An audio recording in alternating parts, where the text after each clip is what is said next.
What's up, Facebook family, YouTube family, Solar family? So I've been getting a lot of requests about hand express milk, and I knew I had a clip on my part 3 video. So what I did was I went ahead and I split the video off from it to show how I actually hand express. I hand stimulate first, or I use my son's mouth, and then I just take him off and I use my hand the rest of the way. You can see the milk is just coming down as I continue to squeeze. This is not my preferred method.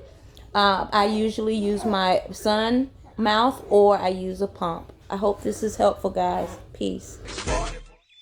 Thank you guys so much for watching. Please like and subscribe for more videos, and also comment below with any suggestions that you may have. From me and Kyle, you guys have a great day. Peace.